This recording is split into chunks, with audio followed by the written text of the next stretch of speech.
루카가 전한 거룩한 복음입니다. 바로 그때 어떤 사람들이 와서 빌라도가 갈릴레아 사람들을 죽여 그들이 바치려던 제물을 피로 물들게 하니 이를 예수님께 알렸다. 그러자 예수님께서 그들에게 이르셨다. 너희는 그 갈릴레아 사람들이 그러한 변을 당하였다고 해서 다른 모든 갈릴레아 사람보다 더 큰 죄인이라고 생각하느냐? 아니다. 내가 너희에게 말한다. 너희도 회개하지 않으면 모두 그처럼 멸망할 것이다. 또 실로암에 있던 탑이 무너지면서 깔려 죽은 그 18사람, 너희는 그들이 예루살렘에 사는 다른 모든 사람보다 더 큰 잘못을 하였다고 생각하느냐? 아니다. 내가 너희에게 말한다. 너희도 회개하지 않으면 모두 그렇게 멸망할 것이다. 예수님께서 이러한 비유를 말씀하셨다. 어떤 사람이 자기 포도밭에 무화과나무 한 그루를 심어 놓았다. 그리고 나중에 가서 그 나무에 열매가 달렸나 하고 찾아보았지만 하나도 찾지 못하였다. 그래서 포도 재배인에게 일렀다. 보게, 내가 3년째 와서 이 무화과 나무에 열매가 달렸나 하고 찾아보지만 하나도 찾지 못하네. 그러니 이것을 잘라버리게. 땅만 버릴 이유가 없지 않은가. 그러자 포도 재배인이 그에게 대답하였다. 주인님, 이 나무를 올해만 그냥 두시지요. 그동안에 제가 그 둘레를 파서 거름을 주겠습니다. 그러면 내년에는 열매를 맺겠지요. 그렇지 않으면 잘라버리십시오. 참 예수님, 주님의 이름으로 평화를 빕니다. 오늘 복음의 그 핵심은 뭐냐? 열매입니다. 열매. 그래서 오늘 복음에서 두 줄이 이렇게 딱 저는 강론 준비하면서 꽂혔어요. 첫 번째는 회개치 않으면 모두 멸망할 것이다 하는 게 첫 번째 꽂히는 줄거리였고요. 두 번째로는 경고의 말씀이면서 대단히 좀 무서운 말씀인데 만일 그때 가서도 열매를 맺지 못하면 베어버리시오. 오늘 여러분들 복음 기억나십니까? 무화과 나무를요 어디다 심었다고 그랬어요? 아니 무화과 나무를 무화과들이 모여있는데 심어놔야지 왜 포도밭에 심어놓은 거야? 그 3년이 지나도 열매가 안 맺었어요. 그래서 이제 베어버리려고 하니까는 무화과 나무 지기가 아니라 포도원 지기가 올해 내가 열심히 거름주고 아무튼 잘 갖고 볼 테니까 주인님 올해도 열매를 맺지 못하면 그때 톱을 대십시오. 만일 그때 가서도 열매를 맺지 못하면 베어버리십시오. 이 말을 했죠. 경고의 말씀이죠. 오늘 보면은 회개치 않으면 모두 멸망할 것이라는 말이 나오게 된 앞에 말들이 있었어요.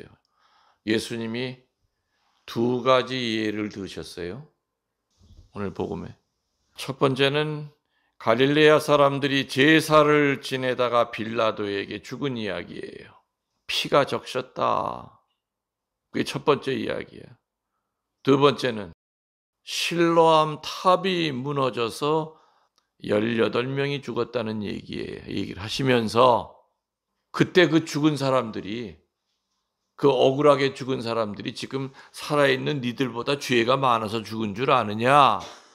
이렇게 얘기를 꺼내시는 거예요. 이런 얘기를 하니까 예수님에게 질문을 던졌죠. 왜 그런 사람들이 죽음을 당해야 되는 겁니까? 이스라엘 사람들의 머릿속에는요. 쉽게 말하면 상선벌악교리, 다른 말로 인과응보 사상이 있었어요. 저렇게 죽은 인간들은 분명히 뭔가 잘못이 있어서 죽은 거라고 믿었던 거예요. 겉으로 볼 땐 되게 억울한 죽음처럼 보이는데 몰라 그거 우리들이 저 사람 어떻게 자세히 알아. 저 뭔가 우리들이 모르는 얼마나 죽을 만큼 큰 죄가 있었길래 저렇게 그냥 갑자기 이렇게 벼락 맞아 죽었을까? 하필이면 재수없게 탑이 무너질 때 그 시간에 지나갈까? 하필이면 다른 것도 아닌 그 거룩한 제사를 드리다가 빌라도 칼에 맞아 죽었을까? 뭔가 잘못이 있어서 죽은 것이 아닌가라는 그 생각으로 가득 차 있었기 때문에 예수님께서 얘기하신 거예요. 그 죽은 사람들이 여기 있는 너희들보다 죄가 더 커서 죽음을 당한 게 아니다 이거죠. 다시 말하면 너희들이 생각하고 있는 것처럼 인과응보의 사상처럼 현재의 고통이라든지 내가 당하고 있는 이 재난이 벌이 아니라는 겁니다. 하느님께서 너는 죄에 떨어졌기 때문에 이 끔찍한 재난을 당해야 돼. 이런 하느님 아니라는 얘기죠. 예수님이 하시는 얘기가 자각하지 말아라. 어떻게 니들 머릿속에는 그렇게 인과응보의 사상이 그렇게 꽉 차 있느냐 이겁니다. 물론 우리 가톨릭의 4대 교리 가운데 하나가 상선벌악교리예요. 이 세상에서 착하게 살면 하늘에서 상을 받을 것이고 이 세상에서 못되게 살면 하늘에서 벌을 받아. 이건 죽은 다음의 교리야. 살아있을 때도 이 세상에서 고통당하는 사람이 죄가 많기 때문에 고통당하는 것이다. 그건 아니라는 얘기예요. 아주 이 머릿속에 꽉 차 있는 유대인들의 이 정통 교리를 깨부시는 얘기예요. 실로암 탑 무너지는 얘기. 그리고 빌라도에게 제사 드리다가 칼에 맞아 죽은 그 사람들이 너희들보다 죄가 있기 때문에 그런 고통 속에 죽은 게 아니다 이 얘기죠. 근데 건방 떨지 말아라. 니들이 잘난 게 아무것도 없다. 그러면서 무화과 나무 얘기를 꺼내시는 거예요. 그래서 뭐라 그래요? 회개치 않으면 모두 멸망할 것이다. 이 사실을 알려주고 계시죠. 저렇게 억울하게 죽는 사람들이 정말 죄가 있어서 억울하게 죽는 것이 아니라 또 그렇게 하느님이 무자비하게 고통이나 심판하시는 것이 아니라 정말 너희들이 관심을 기울여야 될 건 뭐냐? 무관심. 아버지 하느님께서 정말 용서 못하시는 죄는 무관심의 죄라는 거 그쪽에다 신경을 쓰라는 거예요. 괜히 남이 고통당하는 거 아이고 저거 알고 보니까 아주 의인인 줄 알았는데 저렇게 죽는 거 보니까 저 인간 저 정말 죄 많이 진 거야. 세상에 우리도 모르는 죄를 얼마나 졌길래 저렇게 길에 가다 벼락을 맞아 주고 실로암 탑에 무너져 주고 그런 쓸데없는 생각할 것이 아니라 니들 자신을 뒤돌아봐라. 얼마나 무관심하게 살았고 얼마나 하느님을 입으로만 섬기면서 행동을 하나도 열매도 맺지도 못하고 하면서 무화과 나무 예를 오늘 들어주신 거예요. 여기서 얘기하는 포도밭에 심어진 무화과는 누구를 뜻하느냐? 유대인들을 뜻해요. 무화과 나무는 사실 이스라엘 땅에 가면 아무 데나 심어도 다 열매가 맺어요. 우리 길거리의 가로수처럼 무화과 나무는 정말 생명력이 강해가지고요. 그냥 기름기 하나 없고 거름기 하나 없는 박토에다 심어도 무화과 나무는 커요. 열매를 맺어. 근데 포도밭은 얼마나 좋은 땅이에요. 그 좋은 땅에 심어놨는데도 이놈의 열매를 안 맺어. 3년이나 지났는데도. 이게 바로 유대인들이에요. 하느님께서 유대인들을 얼마나 사랑하시고 수천 년 동안 다른 민족들이 아닌 하느님이 말씀하시는 통로가 바로 유대인들을 통해서 했잖아요. 모세를 통해서도 했고 더더군다나 조선 땅에서 예수님이 나오신 게 아니잖아요. 선민은 맞아요. 선택된 민족은 맞아. 선택돼 가지고 그야말로 땅 좋고 거름이 풍성한 포도밭에까지 심어놨어. 이 유대인을. 근데 이게 당연히 길가에 심어진 무화과나무보다 훨씬 더 열매가 크고 달고 탐스러워야 될 판인데 1년, 2년, 3년이 지나도 열매를 못 맺어. 무화과 나무가 왜 갑자기 등장할까, 여러분들? 이제 좀 이해가 되십니까?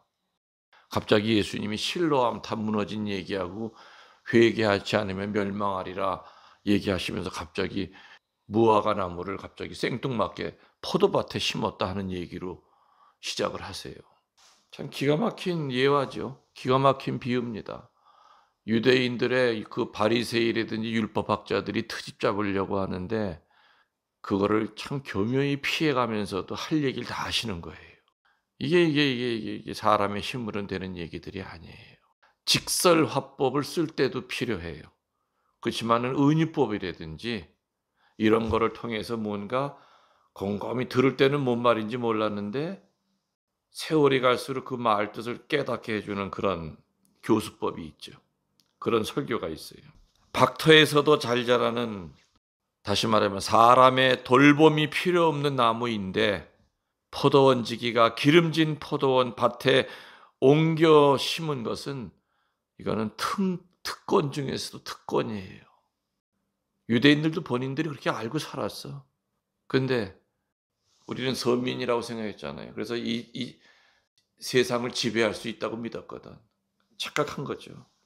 구약의 이스라엘 백성 역시 오늘 예화에 나오는 포도밭에 심어진 무화과 나무처럼 하느님의 특별한 사랑을 받았다는 얘기입니다.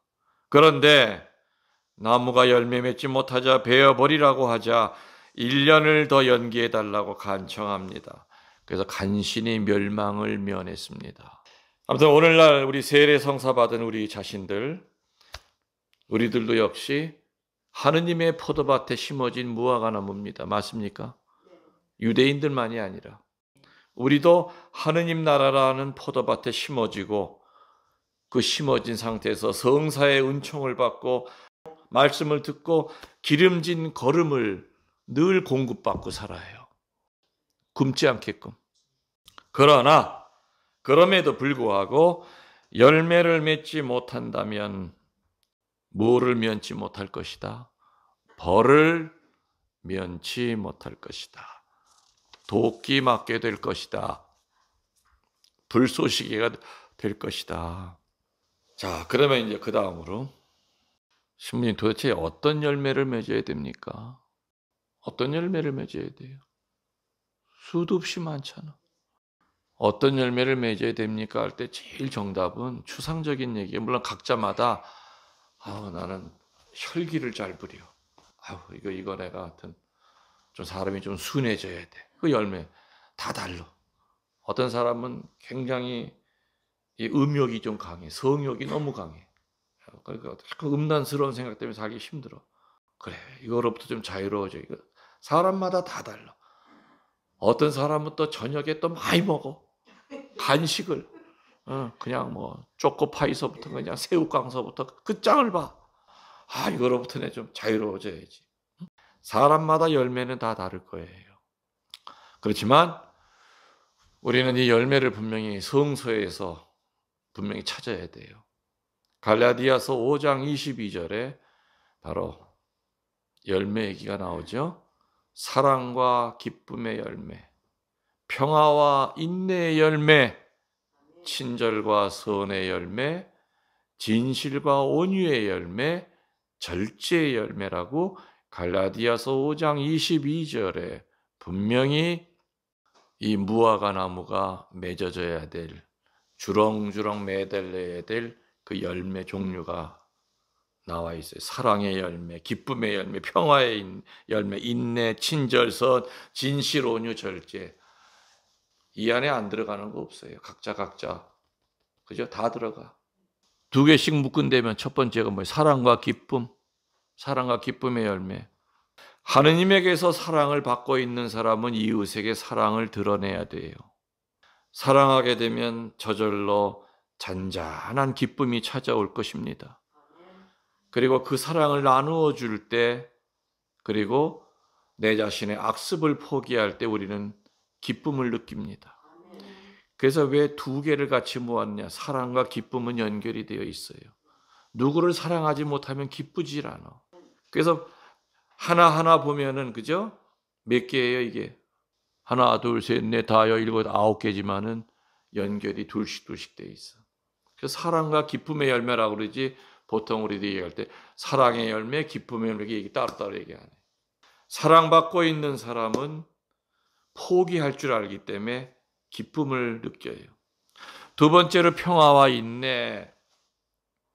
이웃이 미워질 때, 생활이 공공할 때 인내로서 이겨나가면은 평화가 따라와요. 그래서 인내하는 사람은 평화를 느껴요. 근데 인내하지 못하는 사람은 절대 평화를 못 느껴요. 세 번째가 친절과 선의 열매라고 했어요. 진실되게 온유하게 다른 사람을 대하는 그 태도가 몸에 배어 있는 사람은, 친절이 배어 있는 사람은 항상 선을 지향하고 살게 되어 있죠. 참 저 사람 친절하다 하는 얘기는 뭐예요? 저 사람 참 선한 사람이야. 친절과 선은 동의어예요.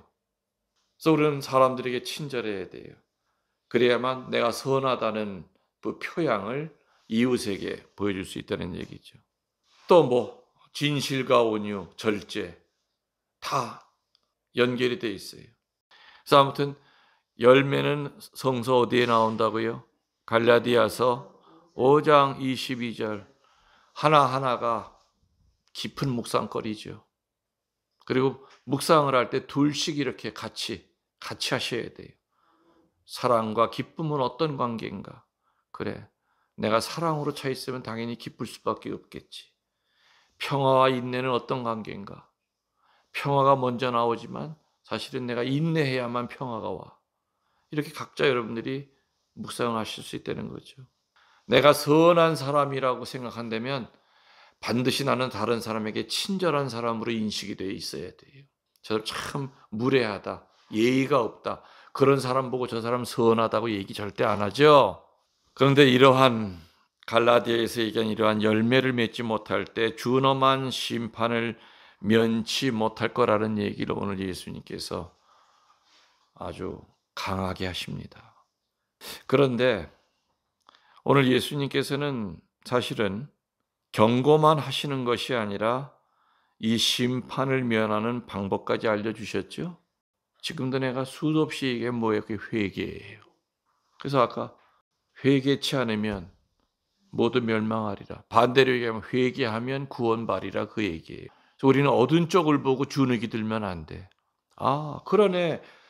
회개치 않으면 모두 멸망하리라 하는 이 한 줄의 말 밑에는 다른 것이 또 깔려 있네. 그걸 찾아내야 돼. 회개하면 나는 구원받을 것이다. 이 말도 같이 있는 것이네. 이게 바로 복음 묵상이에요. 각자가. 심판을 피할 수 있는 유일한 길은 회개예요. 그래서 신앙의 삶이라고 하는 것은 회개의 삶이죠. 그리스도 신자들은 세례로 다시 태어났지만 완성된 그리스도 신자가 되도록 꾸준히 회개하면서 살아야 됩니다. 오늘 저는 이 회개에 대한 것을 건드리기는 싫어요. 너무 방대하기 때문에. 또 많은 얘기를 해왔죠. 후회와 회개의 차이도 내가 여러 번 얘기를 했을 거예요. 후회는 뭐고 회개는 뭐냐 하면서 베드로와 유다스의 얘기를 같이 했었을 겁니다. 테르툴리아누스라고 하는 우리 가톨릭의 유명한 교부는 그런 얘기를 했어요. 그리스도인은 그리스도인으로 태어나는 것이 아니라 그리스도인으로 되어가는 것이다 라고 그랬어요. 완성된 채로 세례받을 때 그리스도인이 되는 것이 아니라 그리스도인으로 되어가는 것이다. 현재 진행형으로 이렇게 얘기를 했어요. 테르툴리아누스 성인은 잘못을 뉘우치고 용서를 비는 진정한 그 심정에 우리들이 잠길 때는 눈에서 눈물이 우리는 저절로 쏟아집니다. 슬플 때도 우리는 눈물이 나죠. 텔레비전에서 어떤 감동적인 걸 볼 때 우리 눈물이 나요. 그러나 가장 아름다운 눈물은 텔레비전 보고 훌쩍거리는 게 아니라 그리고 뭔가 내 삶의 처지가 처량해서 혼자 훌쩍거리는 그 눈물이 아름다운 것이 그건 처량한 눈물이야. 눈물 종류도 많은 거 아시죠? 처량한 눈물, 또 교만한 눈물, 추접스러운 눈물, 오만 눈물이 다 있어.